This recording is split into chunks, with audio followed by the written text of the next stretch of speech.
Malaeksena sa horror film ang naabutan ng ilang motorista sa North Luzon Expressway kagabi. 2 kabaong kasi ang nakahambalang sa gitna ng kalsada. Balitang hatid ni James Agustin. Ikinagulat ng mga motorista na dumaraan sa southbound lane ng North Luzon Expressway o NLEX Viaduct. Pasado alas 7 kagabi nang makita ang 2 kabaong na nakahambalang sa expressway. Kuhang video na ito ng anak ng motoristang si Noel Luartes.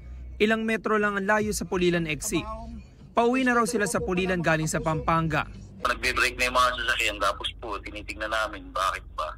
Sabi po ng anak ko, may nalaglag dati, mukhang may nalaglag. Tapos so, pagdating ako namin doon sa area na yun na may ataon na, may kabaong na ho doon.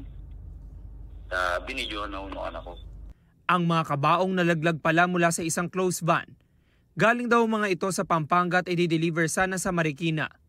Natamaan pa ng kabaong ang bumper ng isang SUV na nakasunod noon sa closed van. Ang driver ng SUV ang humingi ng tulong sa NLEX hotline para marespondihan ng insidente. Pagkahulog po, nakaiwas po talaga ako. Pero feeling ko yung debris po nung nahulog na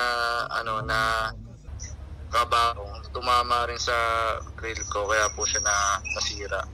Nagkaareglo naman ang 2 panig at nabayaran na raw ang pinsala na naidulot sa SUV. James Agustin nagbabalita para sa GMA Integrated News. Ito ang GMA Regional TV News. May init na balita mula sa Luzon, hatid ng GMA Regional TV. Isa pong sasakyan ang nahulog sa bangin sa La Union. Chris, anong nangyari? Connie, nawalan umano ng kontrol ang driver matapos may iwasan sa pakurbang bahagi ng kalsada. Yan at iba pang mainit na balita rito sa Luzon, hatid ni CJ Torida ng GMA Regional TV.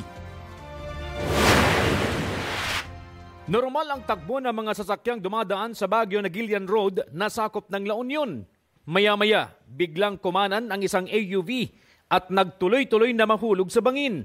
Batay sa investigasyon, nawalan ng kontrol ang driver ng AUV matapos niyang iwasan ang kasalubong na van sa pakurbang bahagi ng kalsada. Sugatan ang 4 na sakay ng AUV, kabilang ang driver. Dinala sila sa ospital. Sa Lawag, Ilocos Norte, arestado ang isang lalaki matapos ang isang komusyon doon. Hindi siya nadatnan ng mga rumespondeng pulis pero bumalik siya sakay ng kanyang kotse. Ayon sa pulisya, maayos nilang kinausap ang lalaki. Pero pinagsisigawan sila kaya nagdesisyon na silang arestuhin siya. Nagtangkang tumakas ang sospek sakay ng kotse. Sa pagmamadali niya, tinamaan niya ang kanang hita ng isang pulis at muntik pang mabangga ang isa pang pulis. Nag-corner siya kalaunan at naaresto. Ayon sa pulisya, amoy alak ang sospek. Wala siyang pahayag. 340,000 pesos na halaga ng hinihinalang shabu ang nasabat sa isang high-value target sa 13 Martires, Cavite. Nabawi rin sa kanya ang marked money, cellphone at motorsiklo na gamit ng sospek. Nahaharap siya sa karampatang reklamo. Wala siyang pahayag. CJ Torida ng GMA Regional TV. Nagbabalita para sa GMA Integrated News. Tila nag-drive-thru naman ang isang lalaki sa Malolos, Bulacan at nagnakaw ng mga panabong na manok. Huli kam ang pagparada ng kolong-kolong niya sa isang iskinita sa barangay Bulihan. Saglit na nagmasid ang lalaki sa paligid bago niya isinako ang mga manok. Inilagay ito sa kolong-kolong at saka umalis. Kinabukasan, napansin ng may-ari na kulang ng 2 ang mga alaga niyang panabong. 10,000 piso raw ang halaga ng mga ito. Nakipag-unayan na raw ang ninakawan sa barangay kaugnay sa insidente. Batay sa isa pang CCTV, may tattoo sa kaliwang kamay ang lalaking nagnakaw.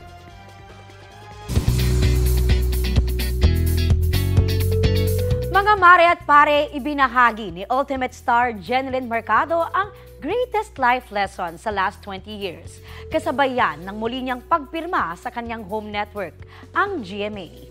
Narito ang latest ni Nelson Canlas. Sino raw ang mag-aakala na ang dalagitang ito na unang sumali sa first Philippine reality program ng bansa na Starstruck at itinanghal na Ultimate Survivor? Jeneline Mercado! Isa na ngayon sa mga pinakatinitingalang aktres sa mundo ng showbiz. Sa 21 years sa industriya ni Jeneline, samut-saring roles na ang tumatak dahil sa kanyang husay sa pagganap, gaya ni Lira ng OG Encantadia, Super Twins, Itay! Rodora X, Are you stalking me? Pinoy adaptation ng hit K-drama na My Love from the Start, Sorry. Sorry. Pwede kang tumalikod? Sorry. at Descendants of the Sun. Hanggang sa kanyang latest series na Love, Die, Repeat. Maulit-ulit ko makikita mamamatay yung asawa ko, hindi po Carlo. At marami pang iba. She's an accomplished singer and actress, an award-winning producer, a wife, and a mother. Pero lahat ng yan, madaragdagan pa dahil sa pananatili ni Jeneline sa kanyang home network, ang GMA. Kasama ni Jen sa kanyang muling pagpirma ng kontrata, sina GMA President and Chief Executive Officer Gilberto R. Duavit Jr., Executive Vice President and Chief Financial Officer Felipe S. Yalong, Senior Vice President for Entertainment Group Lilibet G. Rasunable, at manager ni Jen na si Katrina Aguila. Jen coincides with the start, the manifestation of a dream we both shared. Ang GMA noon, nagnanais na makapagpasikat ng artista. Si Jen naman, I'm presuming, dreamt of being an actress, where Jeneline was the ultimate survivor na female. So on that basis, talaga yan ang OG. Definitely, homegrown all throughout. She's safe with GMA. Okay. There is no other network that will take care of her. It will only be GMA. Dito talaga siya nagsimula, dito siya na-discover dahil sa Starstruck, at saka talaga siya yung dream, believe, survive. Bago raw narating ni Jen ang matagumpay niyang buhay, malaki raw ang kanyang isinakripisyo. 3 ang itinuturing niyang mga pagsubok sa kanyang buhay. Una na rito, ang nabuntis siya sa kanyang panganay na si Alex Jazz. Wala raw kasiguraduhan noon at bilang breadwinner, natakot siya at muntik na niyang talikuran ang showbiz. At noong 2011 naman. And there was a time you almost lost Dennis. Nung time na yun, isa yun sa mga pinakamalungkot na parte ng buhay ko. Kasi siya yung siya yung greatest love ko. Malaking pagsubok din nang nawala ang kanyang Mommy Lydia na itinuturing niyang source of her strength. Namimiss ko si Mommy. Pangalawang contract signing ko na to na wala siya. So yung una ganito rin, para rin ako, parang may kulang. Pero alam ko masaya siya para sa akin. Alam niyang proud daw ang kanyang mommy dahil natupad na ang pangarap nilang maging masaya siya sa kanyang buhay. Siguro dahil gusto niya na marami pa akong matutunan sa buhay. Marami pa akong pagdaanan na talagang magagamit ko sa future. In the last 20 years, ano ba yung pinakamalaking lesson na natutunan mo? Natutunan ko kung paano talagang maging matatag. Kasi alam naman ng lahat na wala akong masasandalan. Wala akong pamilya, wala na yung nanay ko. So ako na lang mag-isa. Naitaguyod ko yung sarili ko. Kaya sabi ko nga, thankful ako na dumating din si Dennis. Dahil kahit papano may katuwang na ako sa buhay. Ngayong 2025, muling mapapanood si Jeneline sa isang action drama series sa telebisyon at romantic comedy drama sa Everything About My Wife na remake ng Korean film na All About My Wife. Sa parehong proyekto, ang pagbabalik team up nila ng kanyang favorite leading man, ang husband na si Dennis Trillo. Congratulations, mahal, at sa bago mong kontrata sa ating Kapuso Network. Excited na ako na gumawa ng mga magagandang proyekto na kasama ka. Sobrang excited na finally magkakaroon ka ulit kami ng project, makakatrabaho ko ulit yung asawa ko. Dahil huling beses namin ginawa na magtrabaho ay siguro mga 10 years ago na, mga ganun na yata katagal. Nelson Canlas nagbabalita para sa GMA Integrated News.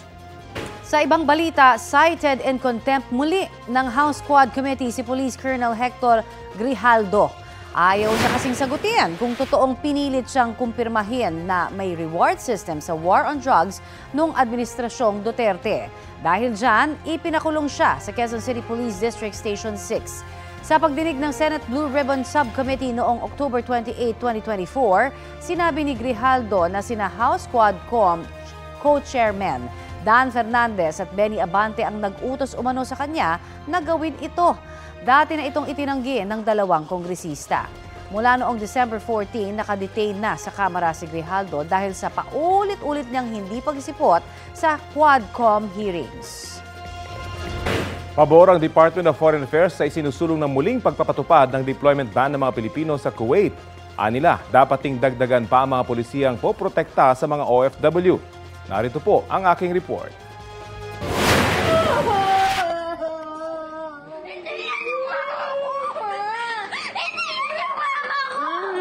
Dalawang araw matapos malamang maling katawan ng OFW sa Kuwait na si Jenny Alvarado ang naiuwi sa bansa. Dumating ang totoo niyang labi at agad isinailalim sa autopsy. Sa Rodriguez Rizal, nakaburol na ang biktima. Ayon sa kanyang pamilya, ang sabi sa kanila ng amo ni Jenny, namatay siya matapos masuffocate sa pagsusunog ng uling. Bagay na hindi nila pinaniniwalaan.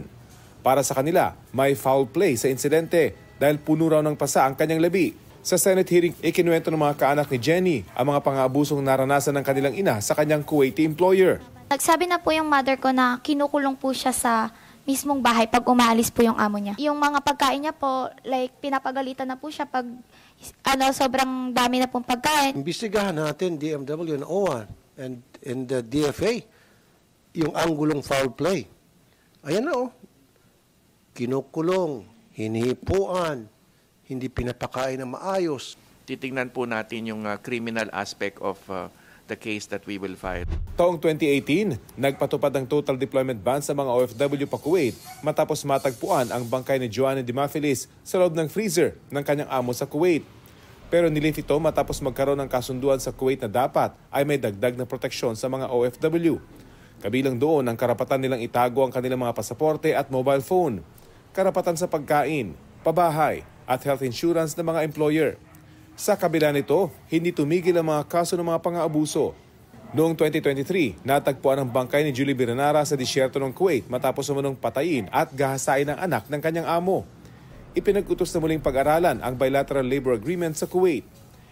Itinigil ang deployment sa Kuwait ng mga first-time overseas worker at ipinatutupad pa rin daw hanggang sa ngayon. Ipinanukala sa Senado ang pagpapatupad ng deployment ban. Even if I have to talk to the President about this, and I will, ibalik natin siguro yung ban. Wala na munang new deployment. Stop. Yung mga nandun ngayon, may kontrata, sabihin, gusto nila mag-renew ng kontrata, okay ako. Kaya lang, wala nang bago. Kung ano yung natitira doon, yun na yun. Tapos, renew ng contract sila, okay. Pabor naman dito ang Department of Foreign Affairs. Mahirap daw kausap ang gobyerno ng Kuwait tungkol sa dagdag na polisiya para mas maprotektahan ang ating mga OFW.